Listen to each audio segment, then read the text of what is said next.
Retired RTA అధికారి అయిన నమస్కారం గాంధీ గారు. ఈ ప్రమాదం గురించి మాట్లాడుతున్నాం. గతంలో పాలెం ఇన్సిడెంట్ అప్పుడు కూడా మీరు మాట్లాడారు. ఒక దారుణమైన పరిస్థితులు అప్పటి నుంచి మనం ఏం పాఠాలు నేర్చుకున్నాం అనేది ప్రశ్న. ఏం నేర్చుకోలేదని అయితే అర్థమవుతుంది. మరో యాక్సిడెంట్ అలాంటిదే ఒకటి చూస్తున్నాం మనం ఇప్పుడు.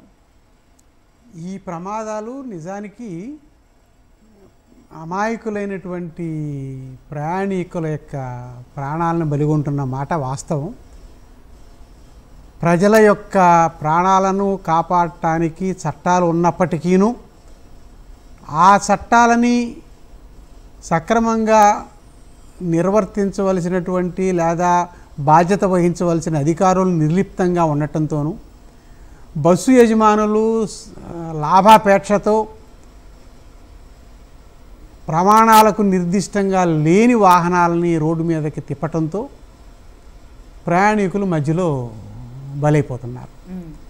ఈరోజు జరిగినటువంటి ప్రమాదం ఇది డయ్యూ డామన్లో రిజిస్టర్ కాబడిన బస్సు. దాదాపు 5-6 సంవత్సరాల వయసు ఉన్న బస్సు అని తెలుస్తుంది. మరి ప్రతి సంవత్సరం కూడాను ఈ బస్సులకి ఫిట్నెస్ టెస్టింగ్ అనేది మళ్ళీ డయ్యూ డామన్లోనే జరుగుతుంది. ఇక్కడ జరగదు. మరి ఇక్కడ అడ్రస్ కాదు కదా. బండి డయ్యూ డామన్లో రిజిస్ట్రేషన్ అయ్యి అక్కడ రిజిస్ట్రేషన్తోనే బండి నడుస్తున్నప్పుడు ఫిట్నెస్ కూడా బండికి ఫిట్నెస్ రెన్యూవల్ కూడా అక్కడే జరుగుతుంది. అలా జరిగినప్పుడు కాదండి, మరి అక్కడ ఫిట్నెస్ సర్టిఫికేట్ వాళ్ళు ఇస్తారు, రిజిస్ట్రేషన్ అక్కడ జరుగుతుంది.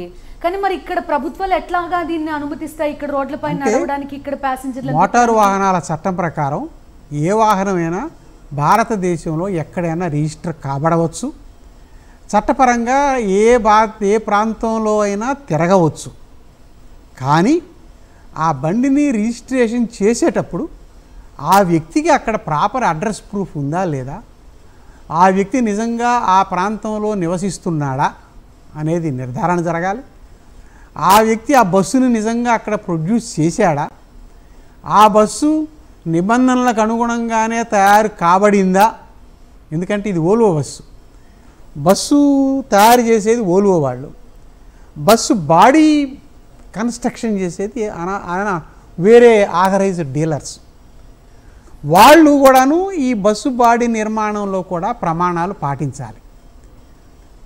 కొంతకాలం క్రితం ఈ స్లీపర్ బస్సుల యొక్క నిర్మాణంలో ప్రమాణాలు లేకపోయినప్పటికీను ఇప్పుడు నిబంధనలలో క్లియర్గా AIS 115, AIS 53, AIS 15 వీటిల్లో ఎలాంటి మెటీరియల్ని బస్సు బాడీ నిర్మాణంలో ఉపయోగించాలి, ఫైర్ రెసిస్టెంట్ మెటీరియల్స్ ఏ రకమైన ఫైర్ రెసిస్టెంట్ మెటీరియల్స్ని వాడాలి, ఏ రకమైన ఫైర్ రిప్రెసివ్ మెటీరియల్స్ వాడాలనేది నిర్దేశాలు ఉన్నాయి.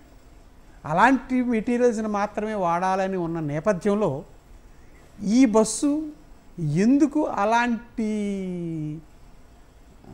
పరిశీలనని అధిగమించినాయి అనేదాన్ని ఈరోజు జరిగిన ప్రమాదమే ఏమీ జరగలేదనేది నిర్ధారణ అవుతుంది. రైట్. బస్సు పాతది కావచ్చు, కానీ దానికంటూ ఒక వయసు ఉంటుంది. ఈ ఆల్ ఇండియా టూరిస్ట్ పర్మిట్ బస్సులు ఇందాక మీరు అన్నారు అక్కడెక్కడో రిజిస్ట్రేషన్ ఇక్కడ తిరగవచ్చునా, అక్కడెక్కడో ఫిట్నెస్ చేయించి ఇక్కడ తిరగవచ్చునా అని. ఇది టూరిజం ప్రమోషన్కి భారతదేశంలో మొత్తం వ్యాప్తంగా తిరగలగటానికి వెసులుబాటు కల్పించిన ఫెసిలిటీ. ఇది టూరిజం ప్రమోషన్ కోసం కల్పించిన వెసులుబాటు. దాన్ని దుర్వినియోగం చేస్తున్నారు. కానీ ప్రభుత్వం తీసుకొచ్చిన ఇప్పుడు ఈ బస్సుని సీజ్ చేయడానికో ఈ బస్సు నిబంధనలు పాటించలేదనో ఇక్కడ గవర్నమెంట్ సీజ్ చేయడానికి ఉండదా? ఫిట్నెస్ క్యాన్సిల్ చేయొచ్చు. అక్కడ తీసుకొచ్చాడు, లోపాలు ఉన్నాయి. ఏది ప్రమాణాలకు విరుద్ధంగా బస్సుకి పొల్యూషన్ ఉందనో, లేదు సీట్లు ఉండాల్సిన చోట సీట్లతో పాటు బెర్తులు ఉన్నాయనో, ఇలాంటి నిర్మాణపు లోపాలు, వాహనం వినియోగంలో లోపాలు ఉంటే ఫిట్నెస్ క్యాన్సిల్ చేయొచ్చు. అవి ఇక్కడ జరగటం లేదు. ఇన్స్పెక్షన్ జరగటం లేదు. అసలు బస్సులేమో 10:30కి రోడ్డు మీదకి వస్తాయి. అప్పటి వరకు గ్యారేజీల్లో ఉంటాయి, అవి ఎక్కడ ఉన్నాయో తెలియదు. రోడ్డు మీదకి వస్తాయి, ప్రయాణికులను ఎక్కించుకుంటాయి, వెళ్ళిపోతాయి. ఈ టికెట్ బుకింగ్ పూర్వం బయట ఆఫీసుల్లో ఉండేవి, ఇప్పుడు ఆన్లైన్ బుకింగ్ వచ్చేసింది. సో మీరు ఇంట్లో నుంచి బస్సు బుక్ చేసుకుంటారు. చేయాలనుకుంటే చాలా మార్గాలు ఉంటాయి కదండి. ఇప్పుడు ట్రావెల్ ఆఫీస్ ఉంటుంది, వాళ్ళ గ్యారేజ్కి తీసుకెళ్ళమని అడిగి చేయొచ్చు. నేను చెప్పేది అసలు ఒక చెక్ లిస్ట్ ఉండాలి. ఇప్పుడు విమానం ఎక్కుతున్నారనుకోండి, మీరు విమానం బయలుదేరబోయే ముందు గ్రౌండ్ స్టాఫ్ ఒక చెక్ లిస్ట్ తయారు చేసుకుంటారు. విమానం సరిగ్గా ఉందా లేదా, టైర్లు సరిగ్గా ఉన్నాయా లేదా, ఫ్యూయల్ సరిగ్గా ఉందా లేదా, ఇలాంటి గ్రౌండ్ స్టాఫ్ ఇస్తారు రిపోర్ట్. పైలట్ ఇంకో రిపోర్ట్ ఇస్తాడు, విమానంలో ఇన్స్ట్రుమెంట్స్ అన్నీ సరిగ్గా ఉన్నాయా లేవా, ఇంజిన్ సరిగ్గా ఉందా లేదా, అన్నీ పనిచేస్తున్నాయా లేదా అని. ఈ రెండు సమన్వయం జరిపి ఒకరికొకరు ఎక్స్చేంజ్ చేసుకున్నప్పుడు మాత్రమే ఆ విమానం వెళ్ళటానికి పర్మిషన్ ఇస్తారు. అలాగే విమానం ఎక్కిన ప్రయాణికులకి ఆ ఎయిర్ హోస్టెస్ ప్రతి ఒక్కరికి ప్రతి ట్రిప్కి అనౌన్స్ చేస్తారు, సీట్ బెల్ట్ పెట్టుకో, ఏమండి మీరు ముందు సీట్లు సరిగ్గా పెట్టుకోండి, పైనుంచి ప్రెషర్ తగ్గితే మీకు ఆక్సిజన్ మాస్కులు వస్తాయి, మీరు పెట్టుకుపోయే ముందు పక్క వాళ్ళకు ఉందో లేదో పెట్టుకుపోయే ముందు మీరు పెట్టుకోండి, ఎమర్జెన్సీ ద్వారాలు ఫలానా చోట ఉంటాయి, అత్యవసర సమయం ఎప్పుడు మీకు దారి చూపిస్తాయి. అంటే ఇవి రొటీన్గా ప్రతి ప్రయాణంలోనూ తీసుకునేటటువంటి జాగ్రత్తలు. వీళ్ళు మరి ఒక కంపార్ట్మెంట్లో 42 మంది ప్రయాణికుల్ని డబల్ బెర్త్లోను సింగిల్ బెర్త్లోను చట్టవిరుద్ధమా చట్టబద్ధమా ఉంచండి, ప్రయాణం చేస్తున్నప్పుడు వాళ్ళ రక్షణ విషయంలో ఏమి జాగ్రత్తలు తీసుకోవటం లేదు అన్నది నా ఆవేదన. అందుకోసమే నేను ఎయిర్లైన్ వచ్చి డైరెక్ట్ గా వచ్చి చెప్పకపోయినా మీరు సినిమాలు వేసే చోట వీడియో ప్రెజెంటేషన్ ఇవ్వచ్చు, లేకపోతే ఒక పాంప్లెట్ ఇవ్వచ్చు, ఇదిగో పలానా చోట ఎగ్జిట్ డోర్స్ ఉంటాయి, పలానా చోట ఇది ఉంది, దీన్ని కట్ చేసుకుంటే బయటికి వెళ్ళొచ్చు, లేకపోతే ప్రమాద సమయంలో మీరు ఇలా చేయాలి, ఫైర్ వస్తే ఇలా చేయాలి, అవన్నీ చేసే ప్రయత్నం చేయొచ్చు. నేను చెప్పబోతున్నది అదే, మీరు చక్కగా చెప్పారు, నేను కూడా ఇలాగే చెప్పాలనుకున్నాను. ఇంకోటి కూడా ఉంది, ప్రతిసారి ఫిట్నెస్ రెన్యూ చేసేటప్పుడు ఆ బస్సు ప్రమాణాలకు అనుగుణంగా ఆ రోజు మనలో ఉన్నటువంటి నిబంధనలకు అనుగుణంగా అది ఉందా లేదా అనేది తనిఖీ చేయవలసిన బాధ్యత ఆ మోటార్ వెహికల్ ఇన్స్పెక్టర్.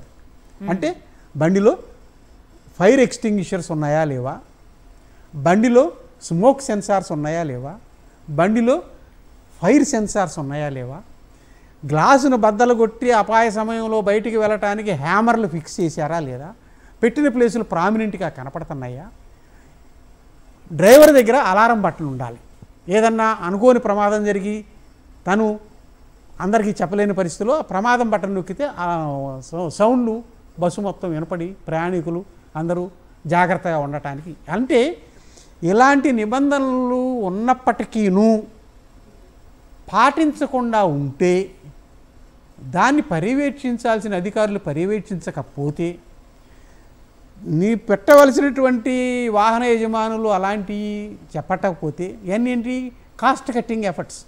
అవును, గ్లామరస్గా ఏం చేస్తారు, సీలింగ్ చాలా బాగా చేస్తారు, ఫ్లోరింగ్ బాగా చేస్తారు, ఎక్స్టీరియర్ చాలా బాగా అనిపిస్తుంది, ఇంటీరియర్స్ ప్యానలింగ్ బాగా చేస్తారు, గ్లిటరింగ్గా పెడతారు, వచ్చేటటువంటి కస్టమరు చాలా ఆహా ఎంత బాగుంది కర్టెన్లు వేస్తారు ఈ ప్రైవసీ కోసం.